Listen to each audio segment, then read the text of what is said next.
So the topic is Srila Prabhupada book, Simple Yet Deep. And I had presented this seminar all over America in various centers.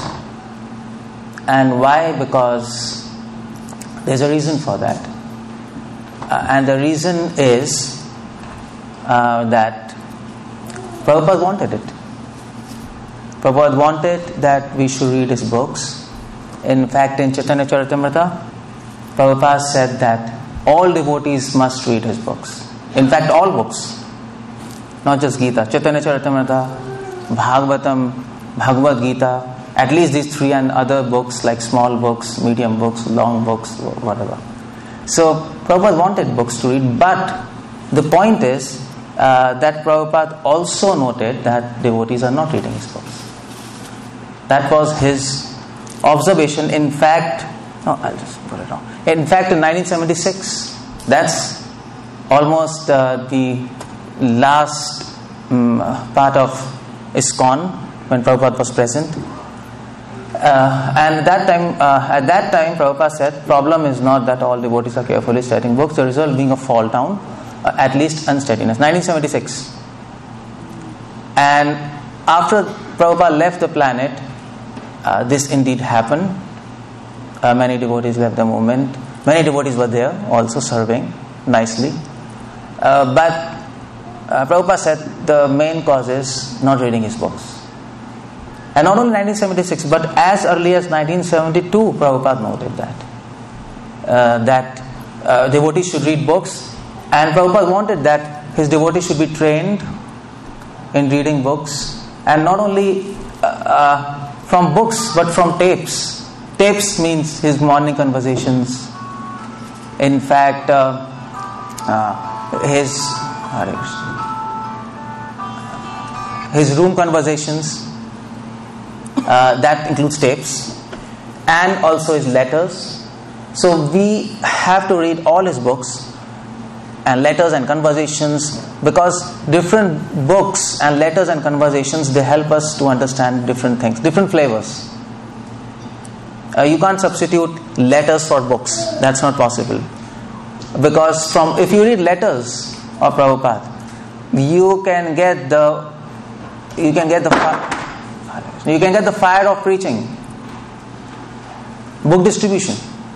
If you read letters, you'll be inspired to do book distribution. So my request is, don't read the letters on 4th floor, otherwise you'll jump out of window and say Krishna is supreme. That's going to happen. Letters are like that. Prabhupada is pushing there. If you read room conversation specifically, you can learn how to debate.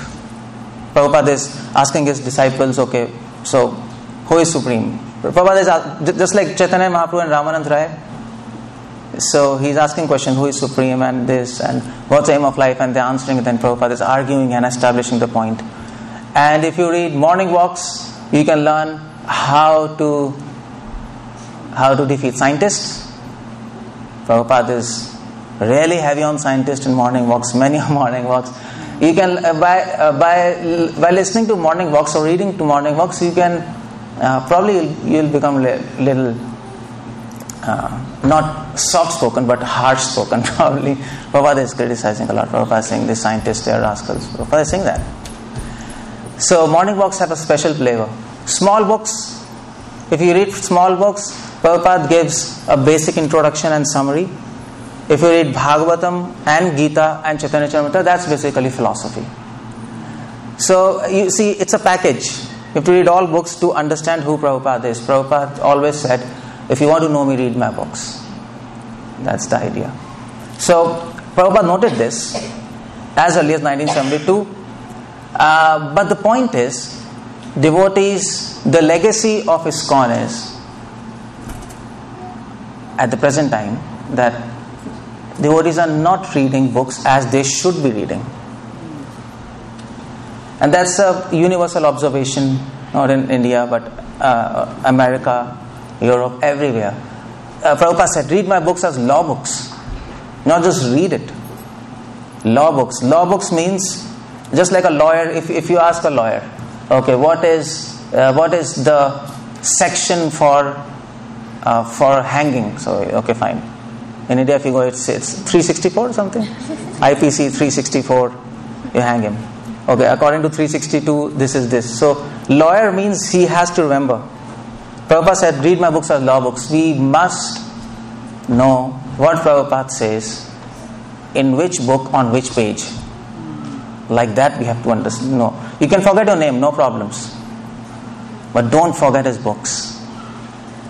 If in sleep somebody wakes you up and asks, okay, what is said in Bhagavad Gita, 5th chapter, 20th verse, Prabhupada says, you should be able to tell.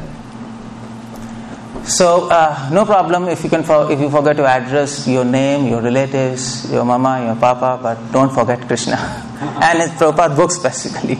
If you don't forget Prabhupada books, you forget Krishna. If you forget Krishna, you forget yourself. You have an identity crisis.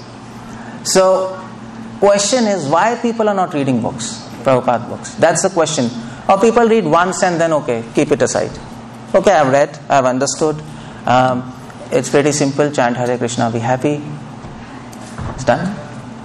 I read the book. But at this old age.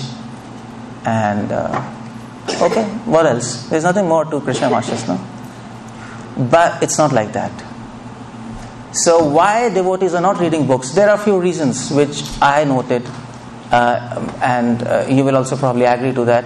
And the reason is people think Prabhupada books are ABCD. In fact, a parallel institution, 𝗲𝗪𝗀𝗃𝗃, Prabhupada's God brothers started. They in fact say that Prabhupada books, they in fact preach this, that Prabhupada books are ABCD. Basics. But we have some higher thing. People think Prabhupada books are repeating. They are boring. Some people think like that. We don't think.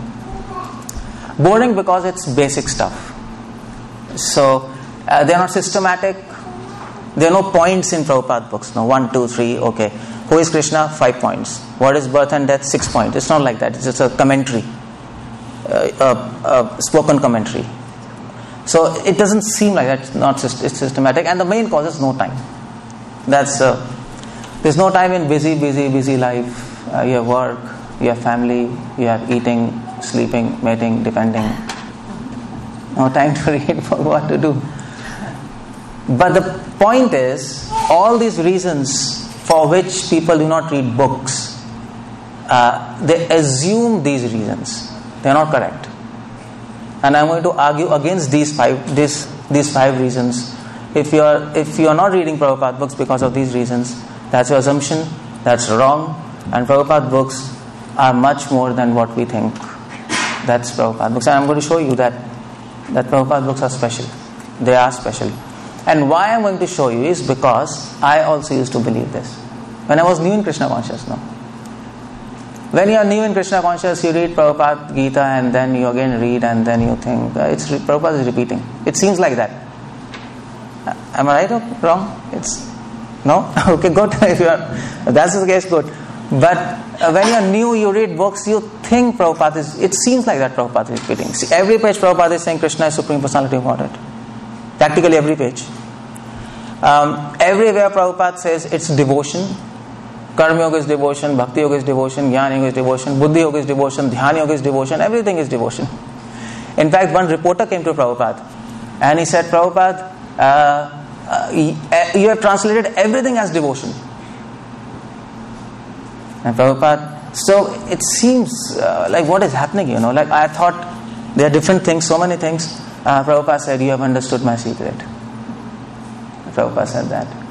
I think it's there in perfect question, perfect dance, somewhere there. So it's not like that. And because when I was new, I read Prabhupada books, and then again I read, and I thought Prabhupada is repeating, and so I wanted. Then I read other books to understand more. So I was studying in South India, Karnataka, as a medical student in Karnataka, and there in Manipal and near Manipal there is a place Udupi, if you know, Madhva Sampradaya, and there we used to go as a student after college, medical college. We used to go there, and there I met, there I got introduced to ISKCON, and then I read Prabhupada books, and then I thought, it's okay, it's fine, boring, and repeating. So I went to Swamiji, and then I read Vedas. I learned Sanskrit from there, and then I read Vedas. You're aware of Vedas? Rig, Sam, Yajur, Atharva? So okay, fine. I read that. Then I read Upanishads, and then Bengali. Then Sanskrit commentaries of Upanishads by Madhva, Ramanuja, Parashar, Bhatt, and then I read various books of our acharyas, Bhakti Vinod, Bhakti Siddhanta. In fact, original Bengali editions, not translated. For that I learned Bengali, and then various Gaudiya Patrikas which Bhakti Santa used to publish, Oriya Patrikas which used to publish 6 magazines. All of them I read. And then various commentaries of Vishwanath and Baladev on Rupa Goswami, books on Rupa Goswami, and then Chaitanya Bhagavatam, various commentaries on Bhagavatam. There are 12 commentaries on Bhagavatam in Sanskrit. All of them I read.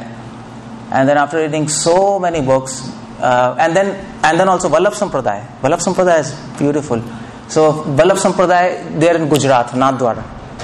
So for that I learned Gujarati. I read all his books, Shodash Granth, and then Anubhashe, in search of more knowledge. Then if you go to Rajasthan, in Salemabad, there is Nimbak Sampradaya. So I went there, and then there I read their books, Mahavani, and their Parijat Saurabh, their Vedanta Sutra, and their books. And then Shankara Sampradaya, Mayavad, his books. So I read practically everything. But then I came to conclusion I wasted my time.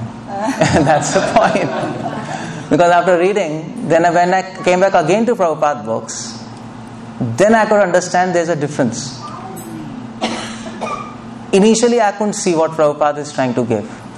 After reading that, all those things, I thought it's waste of time. If I could have applied these books, not just read, then I would have been able to understand Prabhupada is a summum bonum of all Vaishnava Sampradayas. He's giving not only conclusion, but a depth. And that's why I named this seminar Simple Yet Deep. It looks simple, but it is deep. Just like a pond. How much a pond will look? Okay, there's a circumference. But if you go deep, that might be endless. How do you know that? Prabhupada books are like that. It looks small, but it's deep. And I want to show you how this is today, so that you don't waste your time. That's the idea. You don't need to read all these books, frankly. But you have to read Prabhupada books like law books. Then you'll be able to extract what Prabhupada is trying to give us. Otherwise, it's very easy to miss points in Prabhupada books. He's just putting in a very simple way so that we can understand. And because he's putting in a simple way, we can simply miss it. So, let's see. Prabhupada books are not ABCD. ABCD means they are not simple. So, I think around 16, 17 years back when I was in Vrindavan, then there was one Gaudiya Math sannyasi. He said that Prabhupada books are ABCD and our books are XYZ. He made this statement, and I remember that 17 years back. And because I was doing my research, and then I was reading Prabhupada books, I found it's not like that.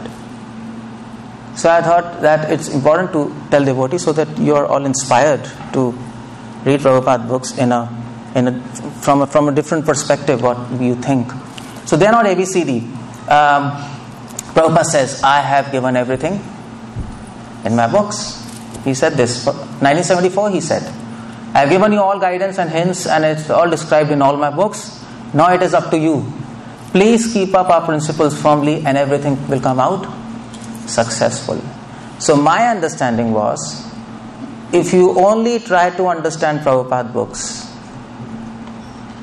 you will not be able to follow it. But if you follow those books, you will be able to understand it. That's the trick of Prabhupada books. And that's why Prabhupada is saying, I have given everything. If you follow our principles, and if you follow what Prabhupada says, these books are going to talk to you. They're going to talk to you, just like Bhagavad Gita was talking about. They're going to reveal themselves. And Prabhupada says, Prabhupada says everything is in a book. So what do you mean by everything? Is entire Ramayana in Prabhupada books? Of course no. We don't expect that. Everything doesn't mean everything. You can't have all Madhva's books, all Ramanuja books. Not that. But the point is, all essential principles of all the books are there. You might not have details. To say that, that's absurd. But all essential principles to perfect your life, that's there in Prabhupada books. So essential principles of Ramayana, Mahabharata, Sri Sampradaya, Nimbak Sampradaya, all of them are there. You just need to know that, and then you can perfect your life. So everything means three points. When Prabhupada says everything is in our book, that Prabhupada means Prabhupada has given practical realizations. His realizations. Prabhupada books are summation of all Sampradayas. And Prabhupada books are full of transcendental mellows. It's not just dry philosophy. There is mellows. Like some people try to argue that Prabhupada books is giving philosophy but not higher taste. For that you may have to go to Radha Kund.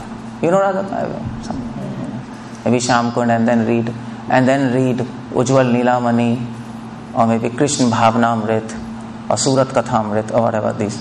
So read, and then you can fly in sky and become angels or whatever. Then people can have dreams like that. But Prabhupada books doesn't give that. But no, it's not wrong. It's wrong. Prabhupada gives that, but you should have eyes to see it. That's your problem, not Prabhupada's problem. I'm going to show you how it gives. So Prabhupada books, everything means realizations, summation, and mellows. So what about realization?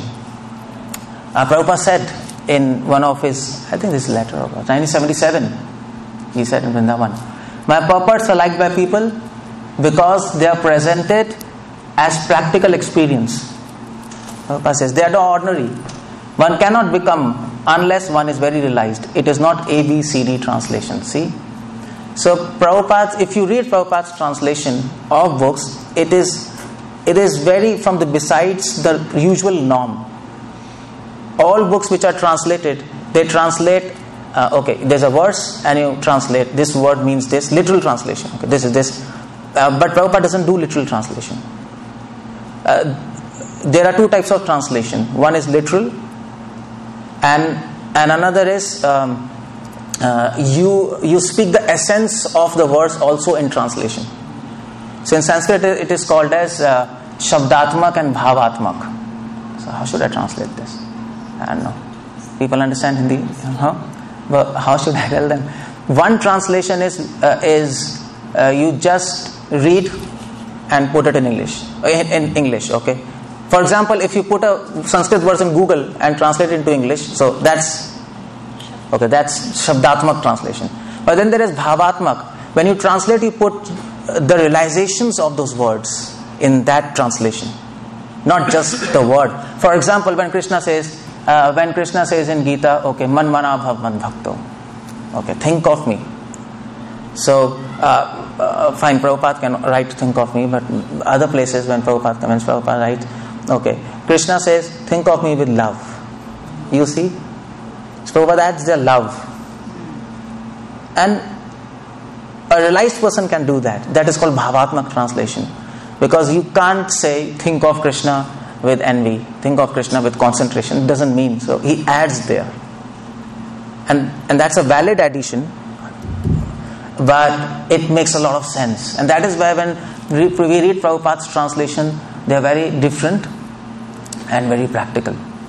And then he gives a purport too. So if you read any other translation of Bhagavad Gita, you will find it's very theoretical. It's not practical. And that's why people read Prabhupada books and they change their life. They change their life. So Prabhupada says it's not ABCD. Prabhupada has written his realizations in those books. For example, I'll give you an example. How Prabhupada gives his realizations in his books. This is Bhagavatam Purport, 10th canto. Generally people say that,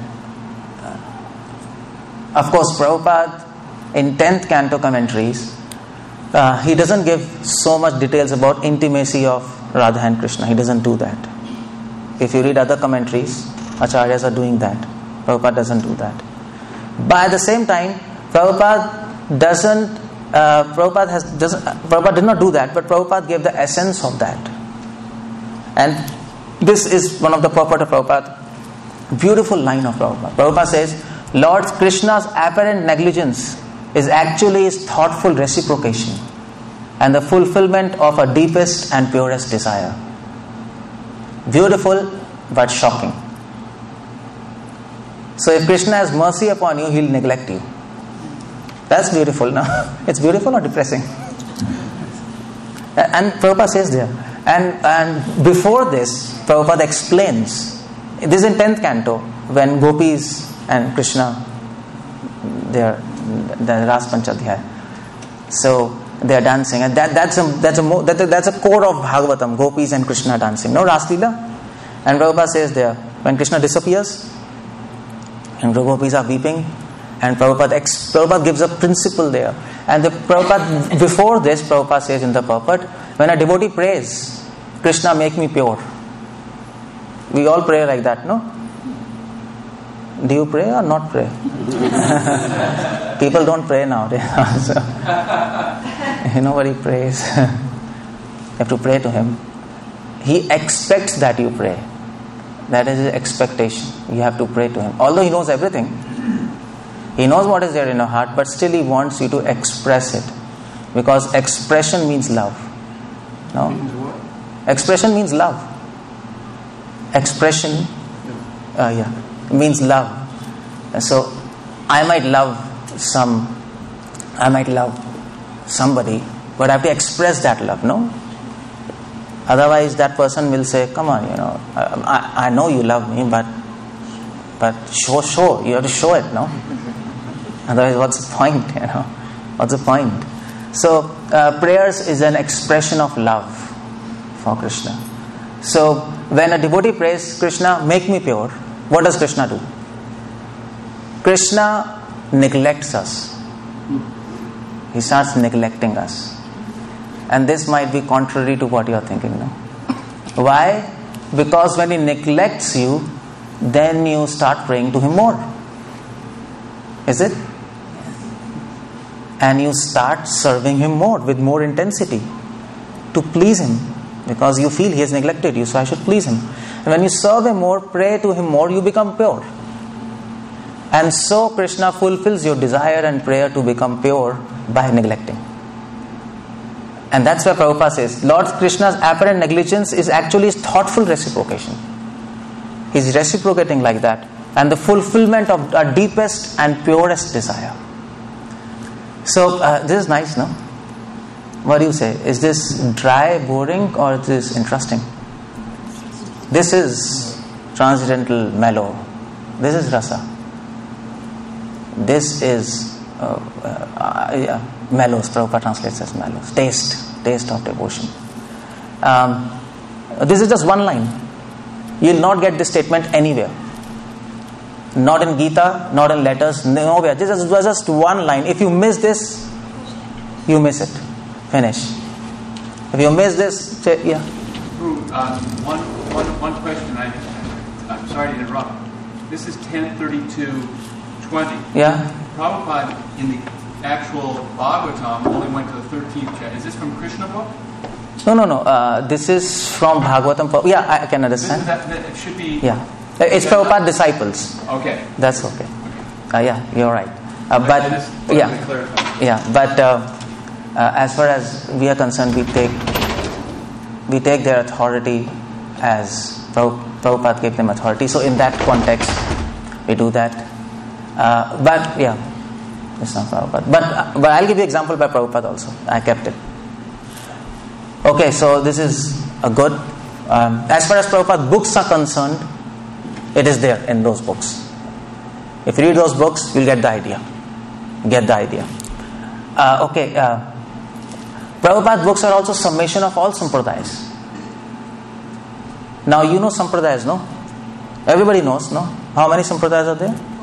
4, of course. Madhva, Nimbark, Vallabh, and Ramanuja, Sri Vaishnava Sampradaya. So Prabhupada gives the essence of all four sampradayas. For example, this is a letter in 1976 from Bombay, and Prabhupada writes a line there. I read it. Service is a reward of service. And this statement, if you go to Sri Vaishnava Sampradaya, Srirangam, Melkote, anywhere, and if you ask them, okay, what is the conclusion of your philosophy? And they're going to quote this statement. Service is a reward of service. And this is just one statement in one of the letters out of so many letters, and Prabhupada never repeats this statement. So that is why if you don't read Prabhupada books deeply and in a focused way, you're going to miss what Prabhupada is saying. That's why it looks simple, but it's deep. So service is reward of service. Why we are doing service? To serve Him more. No? That's the idea, no? So what do we want for Krishna? What is the aim of life? Mahaprabhu says, Krishna Prem Pumarthaman. To love Him, no? But why do you want to love Him? To serve Him. That's the idea, no? We don't want to love Him to love Him. We want to love Him to serve Him. Because to love Him, just to love Him for loving, that is sense gratification. That is not devotion. We want to use that love in service of Krishna.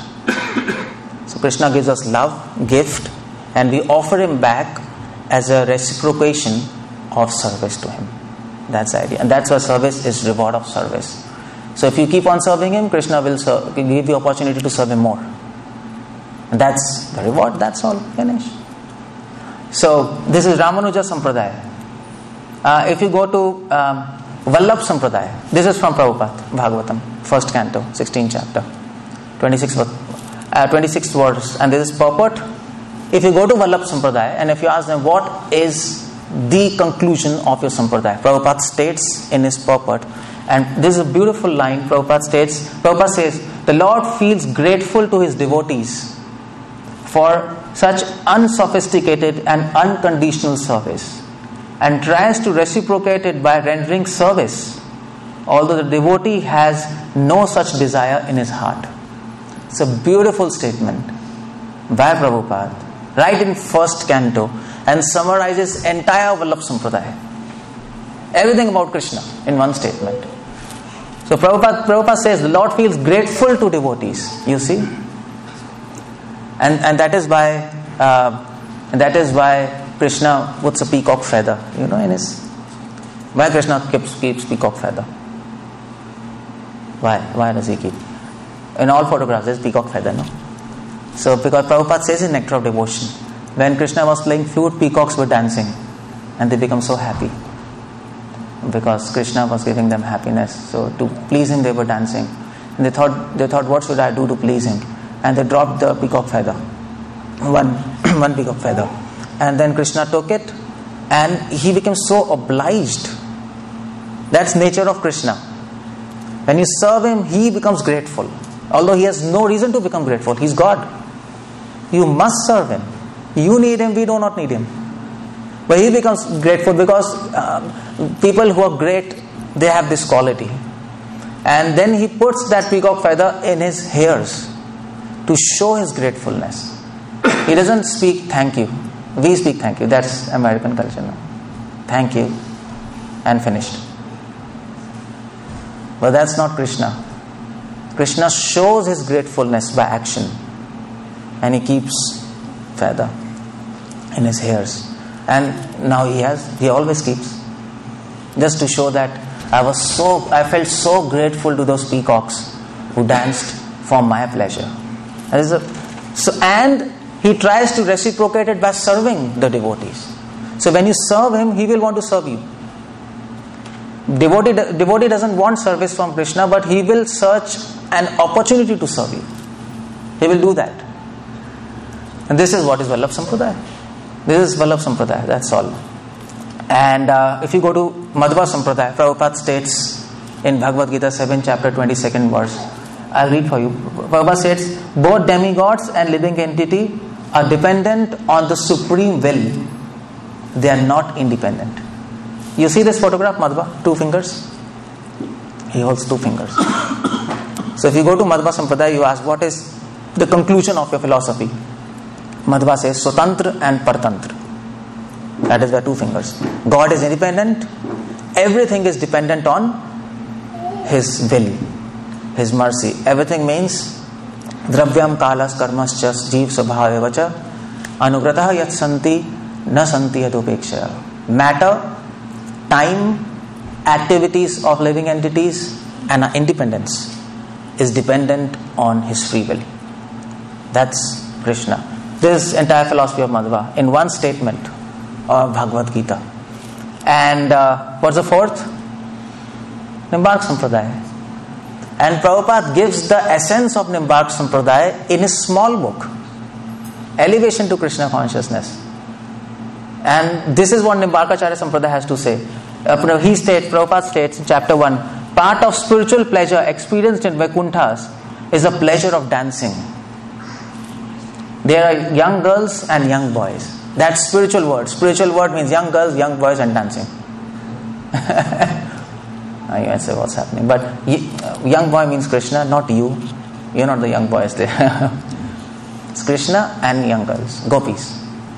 And that's Nimbark Sampradaya. They focus on the Raslila pastime of Krishna. The whole Nimbark Sampradaya hold this Mahavani and all these things. So you see Prabhupada books just in one line. But if you miss this line, you miss the depth. So you have to read nicely. You have to read Prabhupada books nicely. Probably you should go near a river, sit, and then in silence read every statement. And try to think and try to pray to Krishna. Krishna, please help me to understand what He is trying to see. So this is summation. And then there is so much rasa. Rasa means taste. Taste in Prabhupada books. Prabhupada speaks about gopis in his books, but not directly. He speaks about gopis and gopi bhav. Gopi bhav, it's a big thing. But he speaks the essence of that. And this is from letter to Hamsadut.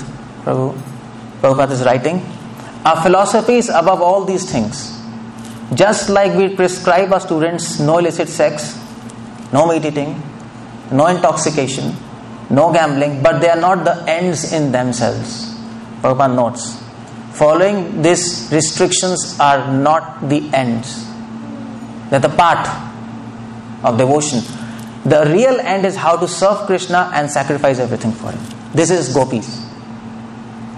Nothing more than that. Service and sacrifice. Generally we serve Krishna, but if you add sacrifice to it, then we can understand what is gopi bhav. Service everybody can do, no? Come to temple, flowers, prasad, that's nice. But Prabhupada wanted sacrifice. That's why when Prabhupada was there, he was sending people to Europe, here and there, and people, many devotees, they died also, at least in Africa, Russia, we know. They risked their lives and they were killed while preaching. Tortured or probably. But so they sacrificed their money, their lives. That's what gopis were doing in Vrindavan. When Krishna played flute, gopis went in the dead of night to Krishna to dance.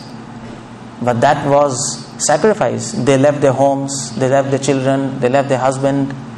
In dead of night, so many animals. It's not easy. In this forest you can't walk in. Even here, probably in the night you can walk in this forest or what? Yes? Probably it's if we go in real forest at night, it's very dangerous.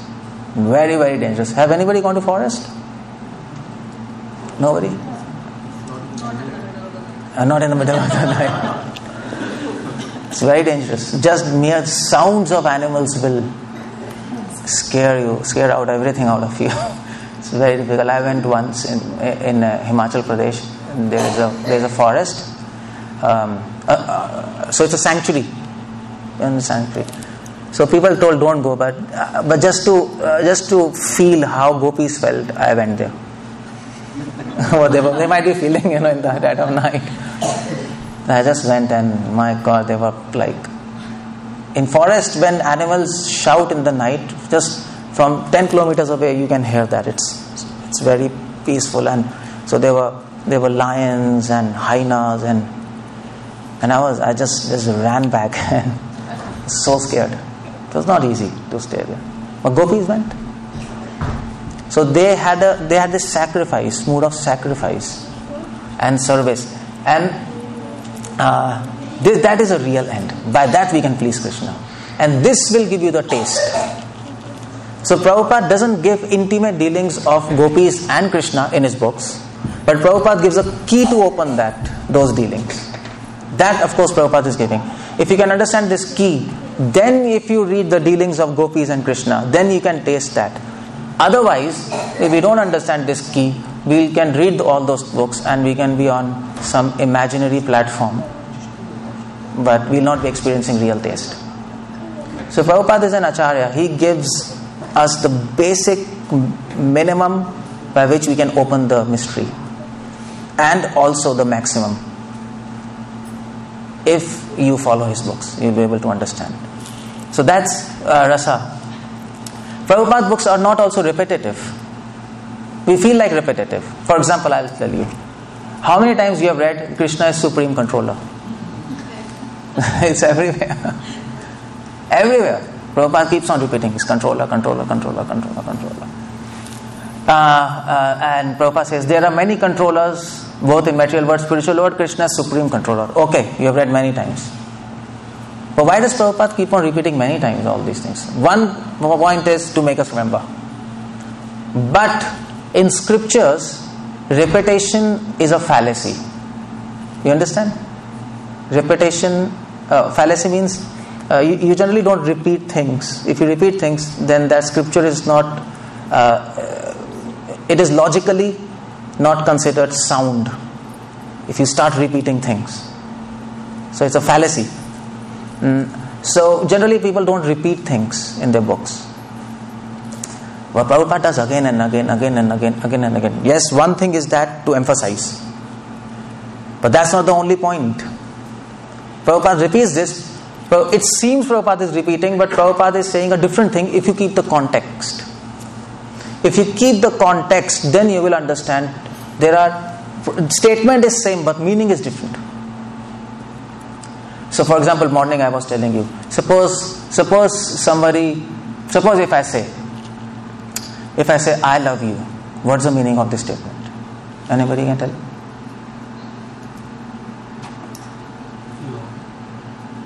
Yeah. Usually it means there's some kind of feeling in the heart, inclination. Okay. Towards, that's one meaning. Okay. Okay, fine. Any other meaning? Is the meaning? I love you?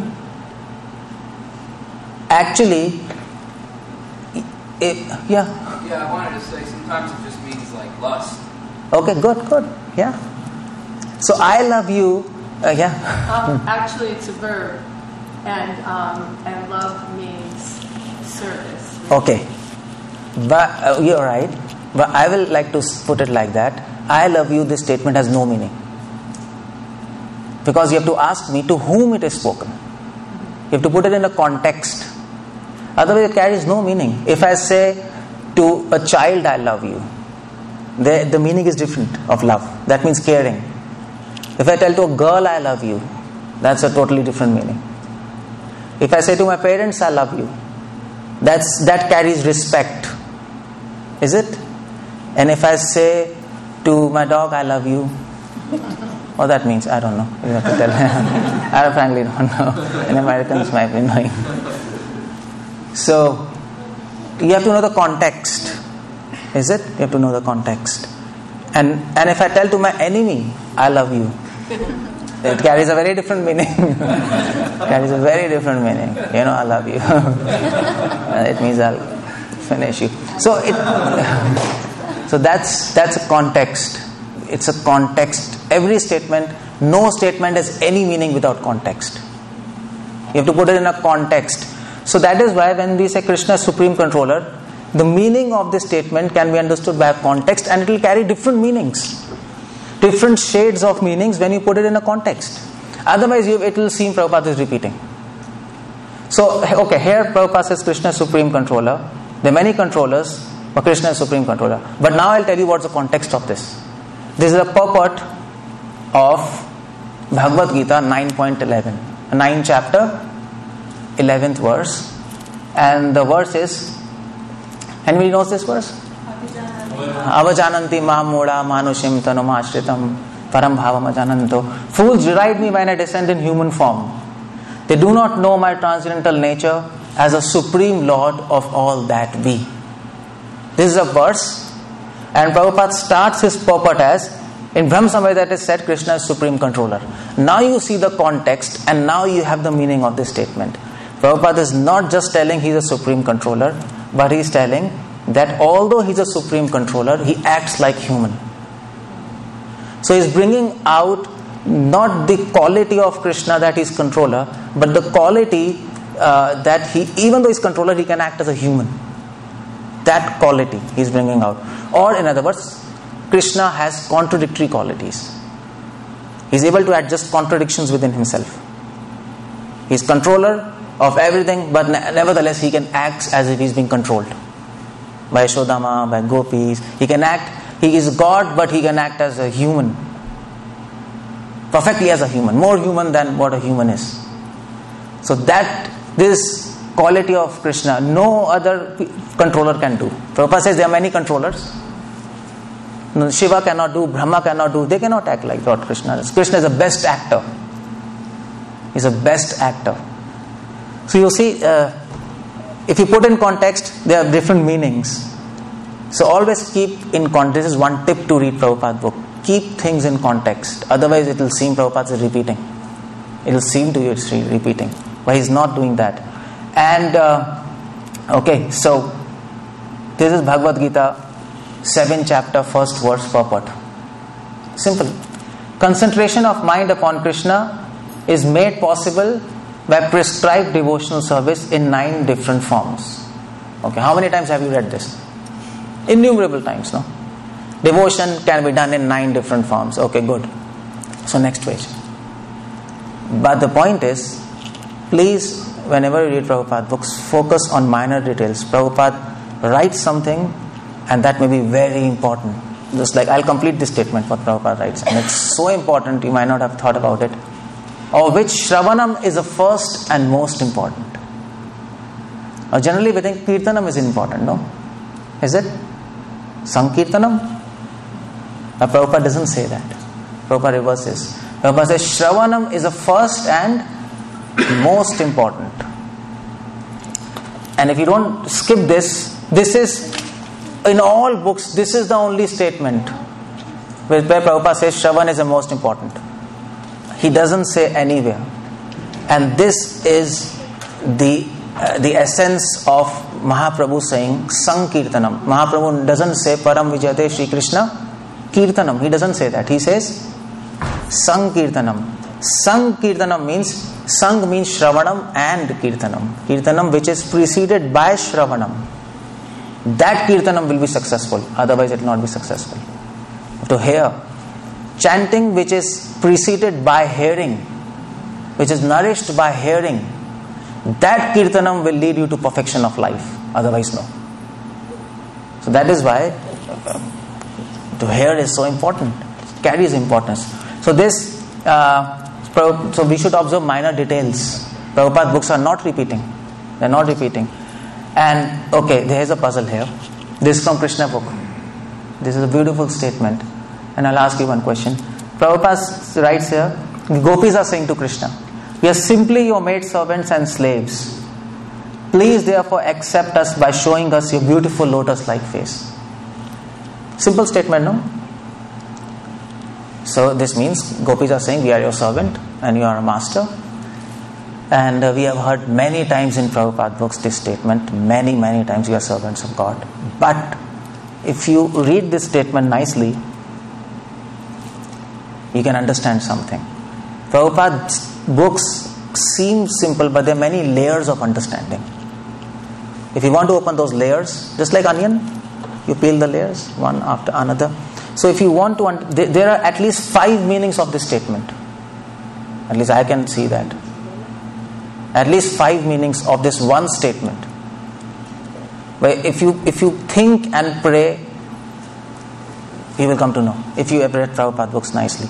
And that's what I was saying. Simple yet deep.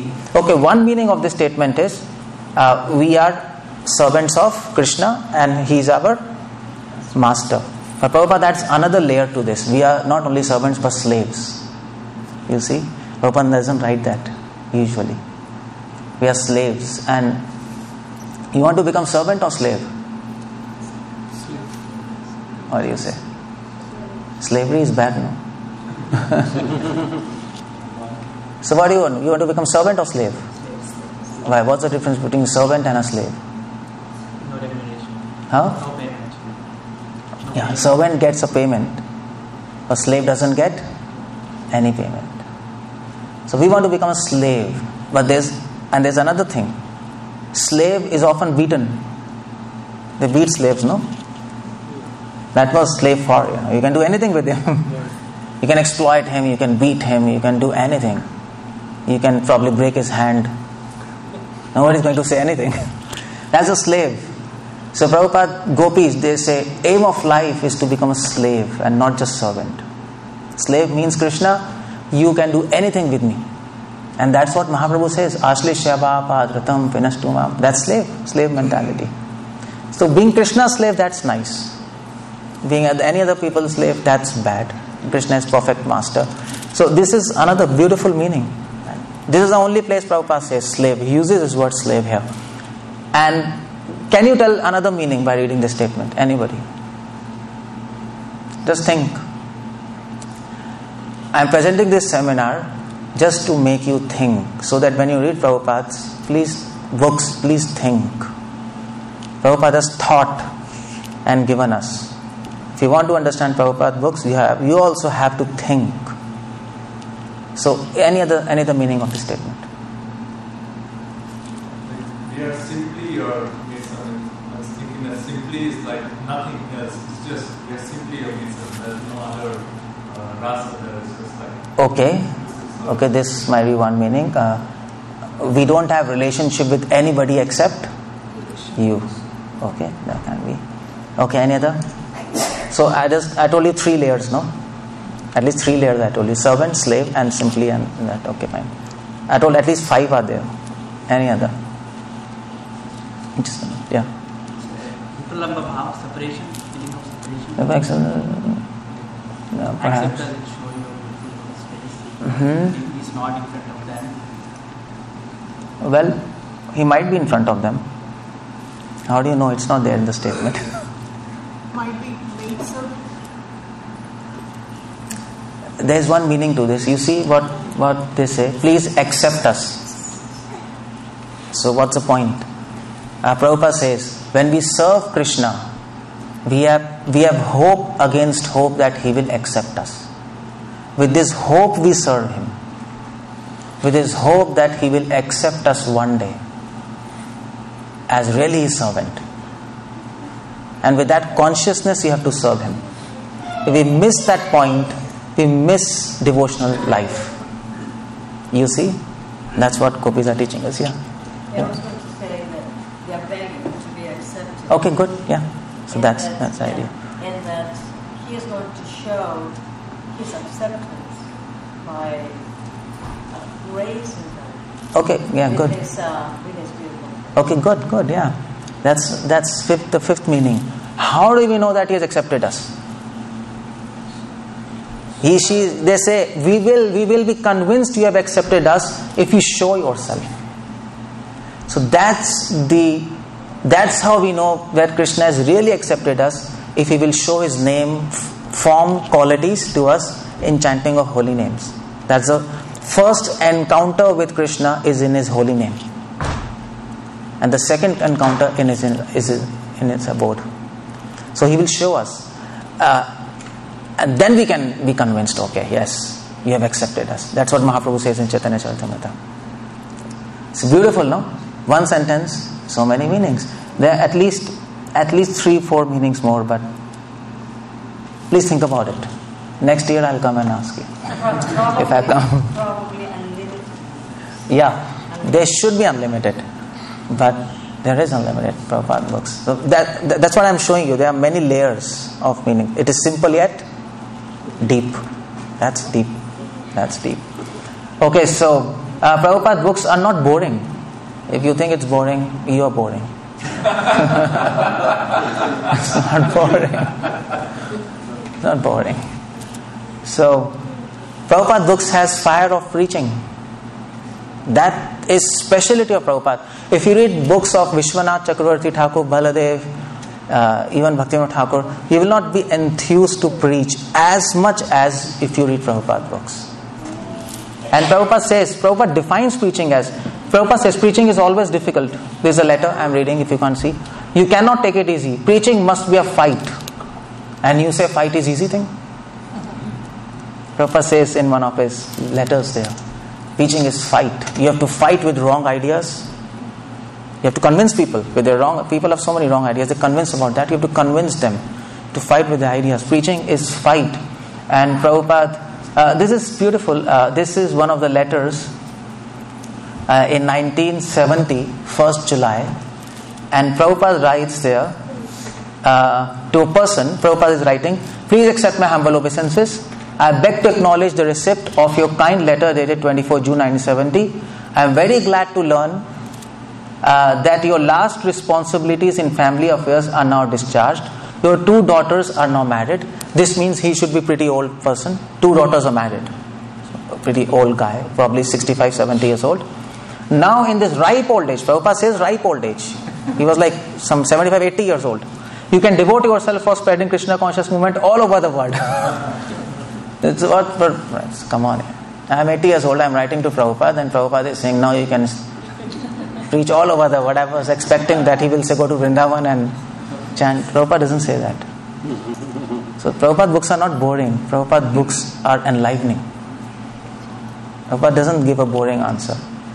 Not because he wants to be creative, but because he is practical and he knows. He knows this is the way to attain perfection of life. Not just sitting somewhere under the pretext I am old. Prabhupada doesn't do that. Even if you are old, Prabhupada will enliven you. And he will start preaching again. That is Prabhupada books. Prabhupada books are dynamic and creative also. Prabhupada redefines words. Nobody ever in history has redefined words.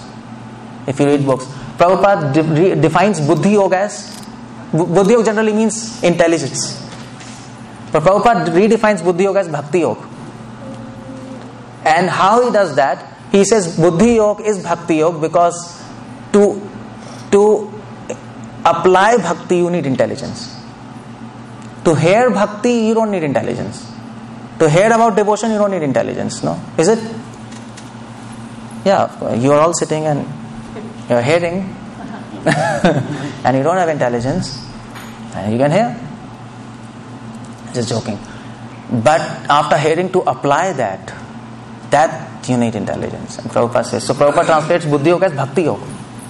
Prabhupada translates enthusiasm not just as to be okay, so if you want to define enthusiasm, how do you define as? How do you define? If somebody wants to define, okay, what to do, how should we define it? To be eager, energetic, something like this. Also, the Greek etymology is that it's your filled with the divine power. Okay, maybe you can translate like that, divine power and like that. Prabhupada doesn't do like that. Yeah, but it's the presence of God. That's okay. Well, I'm talking what Prabhupada is talking. Prabhupada defines enthusiasm as applying intelligence in Krishna consciousness. That is enthusiasm. If you apply intelligence, that means if you do planning for Krishna, you get enthusiasm. That's beautiful. Prabhupada defines nectar of devotion, nectar of instruction. Prabhupada says enthusiasm means planning for him. And that's businessman, no? If a businessman plans, I'll earn this money in 3 months. So in 3 months, my company's turnover will be this, 6 months this, 1 year this, and then they get enthusiasm. No, without planning, you don't get enthusiasm. This is a beautiful, practical realization of Prabhupada. He redefines. He translates bhava not as emotions. Prabhupada redefines the word bhava as service. Not emotions. Service. Prabhupada redefines the word devotion as Krishna consciousness. He brings the level of devotion to consciousness, not just actions, not just mere sentimental some kind of activities. No. Prabhupada redefines the word illusion not as some magic or trick, but misconceptions. You read that? You read that in Prabhupada's small book. Prabhupada says illusion is a misconception that I am not this body. So he's redefining the word not as magic or trick, which people like to do that. But so Prabhupada is redefining. In fact, I was planning to write a dictionary on Prabhupada books, that how Prabhupada has redefined all the words, and this is how it should be redefined. But anyway, let's see. So Prabhupada books are not boring, dynamic and creative. Prabhupada books are systematic. They don't look systematic, but they are, if you read properly. Systematic in the sense, Prabhupada doesn't say, okay, I was telling you, Krishna is supreme. Why? Because of 5 reasons. You have to do devotion, 6 reasons. Prabhupada books are not like that. Just a running commentary. But Prabhupada books are systematic. For example, Bhagavad Gita, 13th chapter, Prabhupada says, in the first 6 chapters of Bhagavad Gita, the knower of the body, the position by which he can understand the Supreme Lord are described. This is an example. So Prabhupada gives the systematic approach to the book. Like for example, Prabhupada says in 9th chapter, Prabhupada says in 9th chapter, second book, second verse, Raj Vidya Raj Guyam. Prabhupada says that, the first, second chapter speaks about soul, 7th, 8th chapter speaks about devotion, and 9th chapter speaks about pure devotion. 6th chapter, last verse, Prabhupada says, okay, the first few chapters are talking about Karma Yoga, then Jnana Yoga, and then Bhakti Yoga. So Prabhupada is giving the theme of the book in his purports, within his purports. Prabhupada is also giving the theme of the chapter. Prabhupada is giving the essence of every verse in that verse. The systematic, for example, 9th chapter, 3rd verse. Prabhupada is speaking about faith. If you want to know about faith, that's the verse. What's that verse? Anybody knows? 9th chapter, 3rd verse. Arshadadhana purusha dharmasyasya parantapa aprapya mamne vartante mrityu samsara vartmani. So, if you don't have faith, you will come back. So, if you want to know about faith, that's the verse. If you want to know about bhakti, 9th chapter, 2nd verse, Raj Vidya Raj Guyam. Prabhupada says, this verse is talking about devotion. This verse is talking about faith. Prabhupada is giving Prabhupada is giving hints in his books how to read his books. That's the idea. So you might feel it's not logical, but it is. And Prabhupada gives the system to read his books in his books, if you read properly. Almost at the end of the chapter of Bhagavad Gita, every chapter, Prabhupada says how to read that chapter. Last verse, every last verse Prabhupada will tell you. So that's a systematic. And the last one is no time. So Prabhuji, your seminar was very nice. I'm convinced to read Prabhupada books, but I don't have time. That's the usual thing, busy life. So what's your answer for that? No time? So what's the answer? Well, the answer is, where there is will, there is a way. If you want to read his books, you will find time. But you will want to read his books if you appreciate his books. What his books are, how deep their books are. And that's what my purpose was. Now you can appreciate his books, you can start reading his books, and then you can understand. So if there is a will, and will is created by interest. I want to do that because it's interesting, no?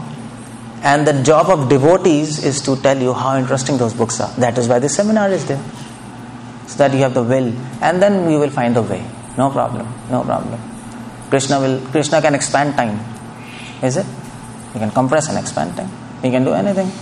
So when we came to Krishna Consciousness, even chanting 2 rounds were difficult, no?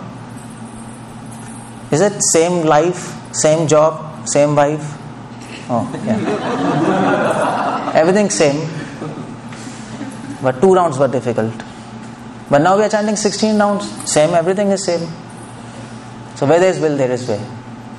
So if you want, you can start reading Prabhupada books in the same schedule. And that is why Prabhupada said, this is about Prabhupada books. Prabhupada books are not ABCD, they are not boring, they are not repetitive, they are not unsystematic. and you have plenty of time in your life to read his books if you are will.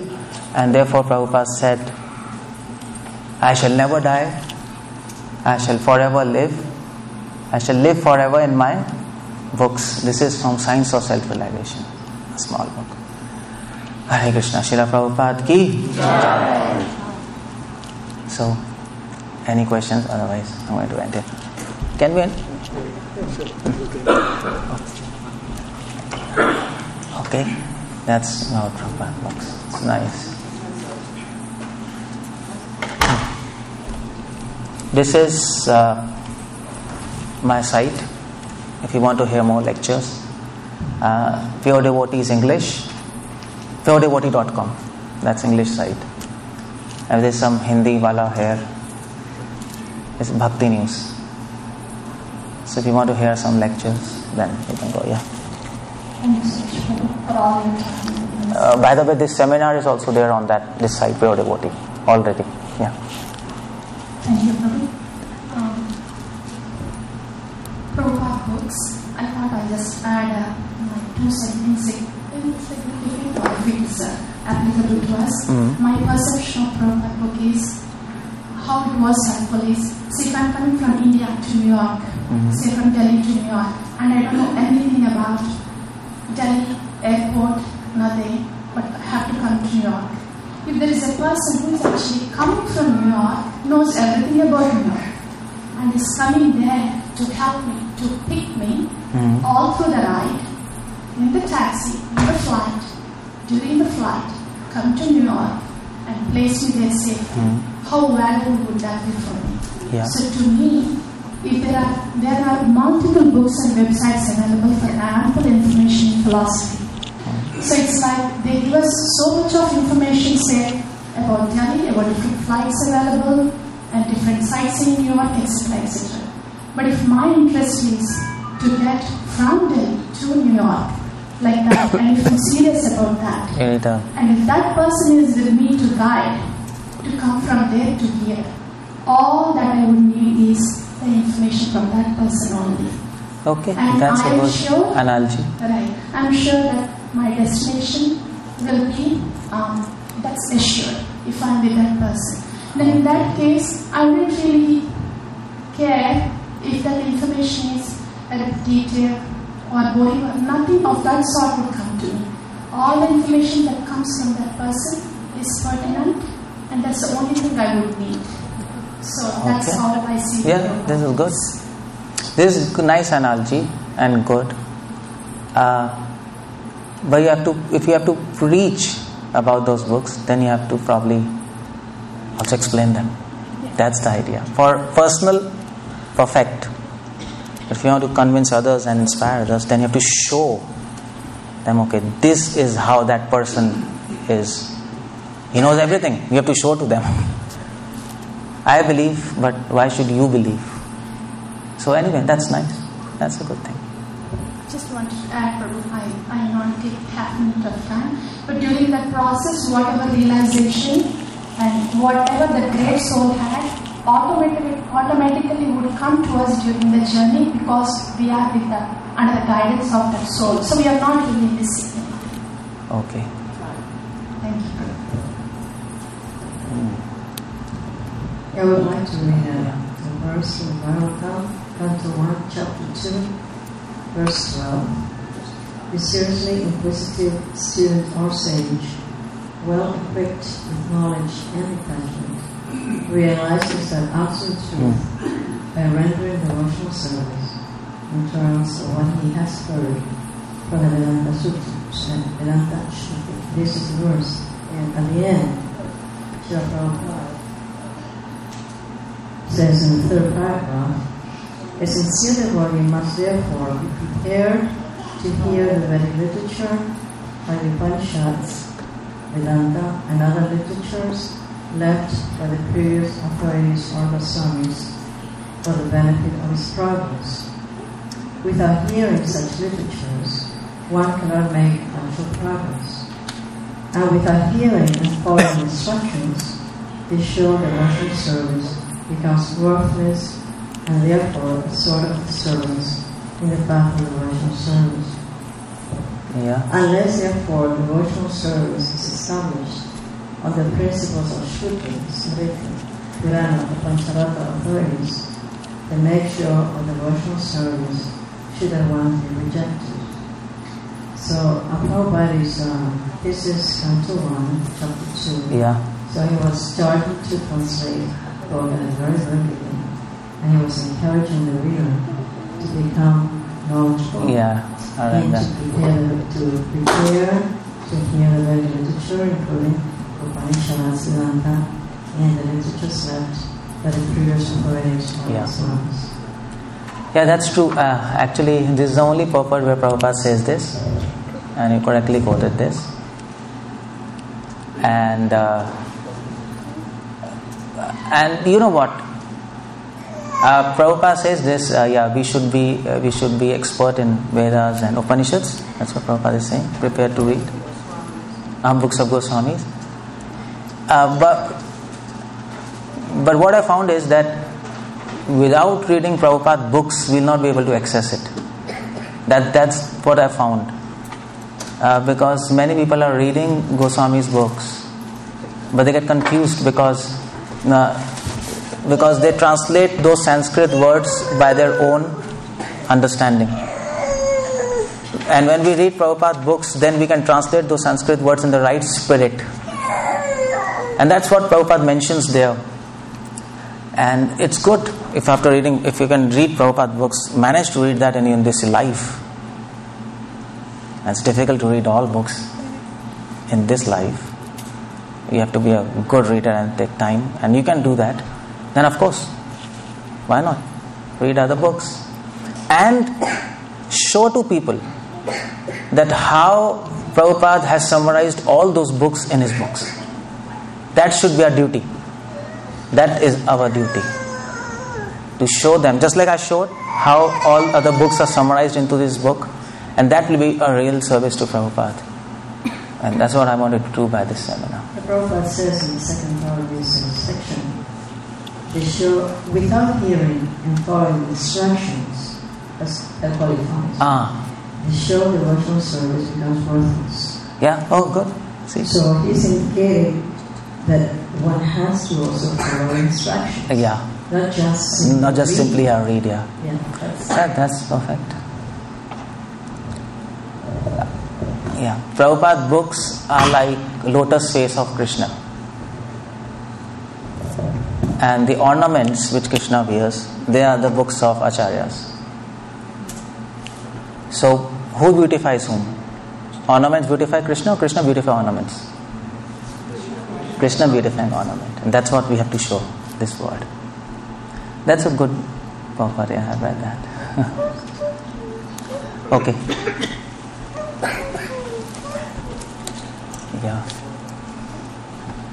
Really, thank you so much for the seminar. So you mentioned about letters.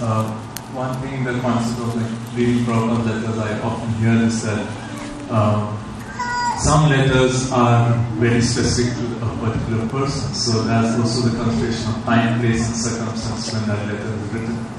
So okay. I was expecting this question. It's a good question about letters, and in fact also room conversations. Perhaps you have to take consideration of time, place, circumstance, and the person who is speaking. Absolutely. But you know what? This BBT they released a book of letters. There's a book, and I was reading the introduction, and in the introduction there is this point that although these letters are very context specific and person specific, still we are printing these letters because these letters also carry general principles which is applicable to everybody. So, yes, context specific, but Prabhupada in his letters, okay fine, if you read letters, there's a portion which is speaking to that person, and then there's a portion which is giving general principles. Always he does in that letter. Doesn't speak to that person. So those portions which are very general principles, which just like service is reward to service, there's so many things, those things we can apply in our life and understand that. Rest context specific, they are of course context specific. If you can decode that, well and good. If not, no problem. At least those things we can always get. it makes sense, no? Like that. Thank you, Prabhuji, for your powerful classes and very enlightening classes on Friday and today. So on Friday, Prabhuji, you said that one of the 2-word description for Gita is life manual. And so I had actually mentioned this to one of my doctor friends that Gita is a life manual. So, and he actually argued on that, and he said that he delivers so many babies in his career, and he says that typically any product in this material world, a car or cell phone or anything you buy, it comes with a manual attached to it. So baby doesn't come with a manual. And so just handful inquisitive minds on this planet, they get attracted to Quran or Bible or Gita, and they start saying that this is. He was a doctor. He was a fool or a doctor? What he was? He appears to be a fool. How can he argue such a point? Baby doesn't come with a manual. So what was his point? Yeah, so he is not ready to accept that. Why should he accept that Gita is a life manual? He's not arguing. He doesn't want to accept. He's not arguing. It is not argument for truth. It is argument to deny what you are saying. It is not vad, it is vitand. That's called vitanda. So it's wrong. But you can answer to him.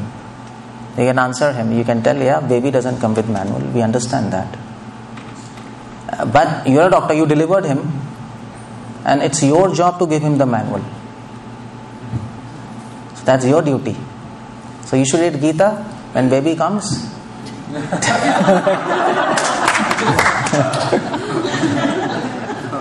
You should do that. Or the manual has come even before the baby is here. Yeah, he doesn't want to accept. We understand. It's a foolish argument. Yeah. Yeah. I think we have a second point to this argument, which is that there are so many books of truth that everyone is saying. Yeah. That's another point. Yeah. So like Quran, Bible, Gita. Prabhupada says all these books are authentic books. All these books are authentic. I read Bible at least 20-30 times. New Testament, Old Testament. I read it. It's beautiful. It's absolutely beautiful. I read Quran many times. The word Islam means surrender. Although, fine, you can keep aside terrorism and all those things. We are not talking about that. But if you read Quran, Bible, Gita, message is same. Absolutely same. Love thy Lord with all thy strength, all thy mind. No? 10 Commandments.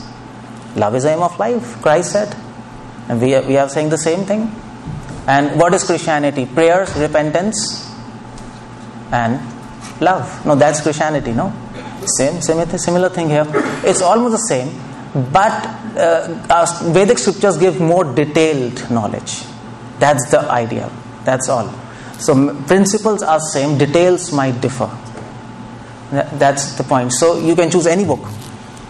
You can read Bible, you can read Quran, you can read Gita. Anything, you'll come to the same conclusion. But if you want detailed and a philosophical understanding of that, that's there in Vedic scriptures. So it doesn't make a difference. No difference. It makes sense, no? Isaiah, you know Isaiah? Old Testament, prophet Isaiah. Yeah, Isaiah, prophet. He saw a plane coming from heaven to take him. And he said to his servant, if you can also see the plane, if you can see this plane as I am seeing, if you can see that plane will take me to kingdom of God, then you will be blessed by the power of God. And then he saw that.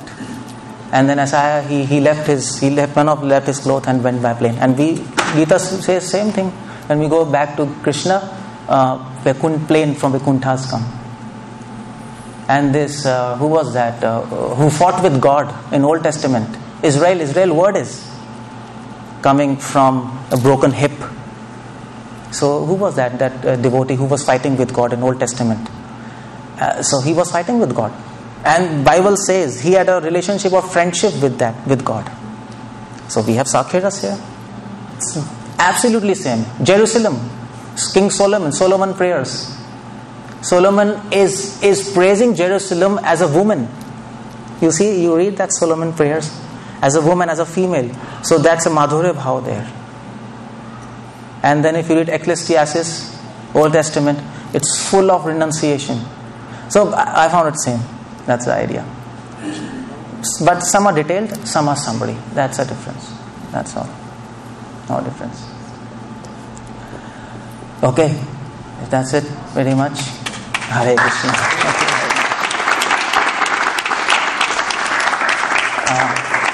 I'll just like to announce something before you leave. And okay, I just wrote some books because I cannot say everything in my lectures. That's almost impractical. But I've written some books to help you understand Prabhupada books more deeply and appreciate them, what he has done for us, and widen your knowledge. As we read in the purport, devotee should be also reading Vedanta and other books. So I took also quotations from previous Upanishads, Vedas, and summarized in these books and shown how Prabhupada is also giving the essence of that. This is one book, Crazy Ideas. This is for crazy people. Crazy ideas for crazy people. Crazy people. Crazy ideas. The idea is that there are so many crazy ideas, like your baby idea. So no manual. People can think anything. So I have put all crazy ideas there in this book. Almost whatever I could gather in last 21 years of preaching, whatever I could do, and maybe other devotees I asked. So you might face so many questions, like whom to follow, like Bible and all these things you are asking. So that question is there, which scripture to follow. And then I'm quoting from Bible. I told you all these things, Bible, Islam, Surah, and showing how they match together. It's not different. So there's one question, so how does food affect our consciousness?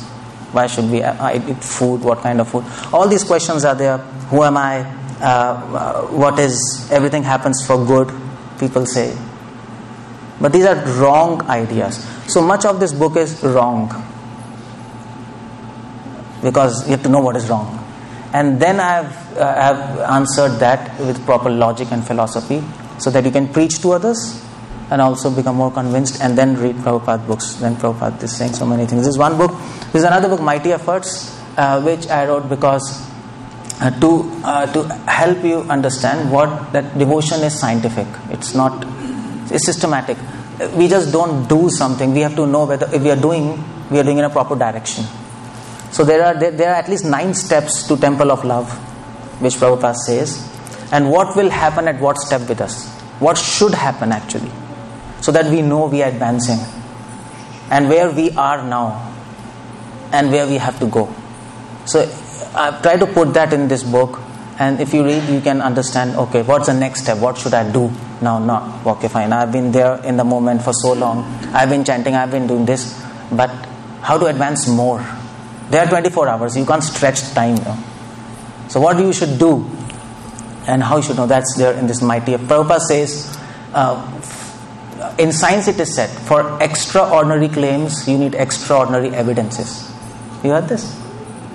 And Prabhupada said that. Also, for attaining, Prabhupada not said, so I'm paraphrasing Prabhupada's words.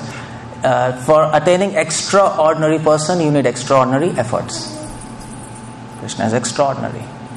And Prabhupada says, only out of thousands, one will be able to please him. Now that's Manushanam Sahasreshi. So what kind of efforts we can put to increase the quality of our devotion? Quantity you are all doing. What matters is quality. This is in this book. This is one book I preach to scientists. That's my duty, service, because I have also done research in genetics. I was a doctor. So my main purpose of coming to America is to talk to scientists and preach in universities. So in this book I have shown science fails to explain life. I have shown how genetic theories, people are confused what is even gene. We talk about genes, GMO, gene, but there is no definition of gene. That's a bizarre thing. Things are changing in science very fast. People are confused, more confused than before. There are more questions than answers as science is advancing. We don't have definition of life. We don't have definition of consciousness. We don't know what is mind. People are debating whether we have mind or not. I don't know why they are debating that. That's a big philosophical question. That's foolishness. So, what is the story of life? How did we end up here? How did science started speculating what is life, what is genes, and confused us? And now again they are taking back their theories. It's all becoming hodgepodge. And then what does scripture speak about genes? What does Vedas have to speak about genes? How is time linked to genes? How is space linked to genes? That is the insight of Vedic scriptures I'm giving in this. So these scriptures are there. And just the last thing. This is one pen drive. I just showed yesterday also. This 16 GB pen drive. So this is one seminar. I have given many other seminars on Bhagavatam. Bhagavad Gita I have explained full. What Prabhupada wants to say to you. So this is 16 GB pen drive. Pen drive is included in the charge, the donation. So you can take this here. There are around 200 hours of lectures, of seminars, and some videos. You can put in your car. That car is a slot. Have a slot. There's a USB. You keep on hearing whatever. So if anybody wants these books, this is in Hindi and English both. So you can contact me. If you don't have cash, I can swipe your card also. It's a modern word. So yeah. I was going to ask you if you're planning on setting them up on a table down. Oh yeah, good. Yeah, that's a good question. I don't know, Aditya Naran Prabhu. So we'll set up down. Okay, we'll set up these books down where you're going to honor Prasad, and you can contact me. And again, thank you very much for listening, giving me opportunity to speak.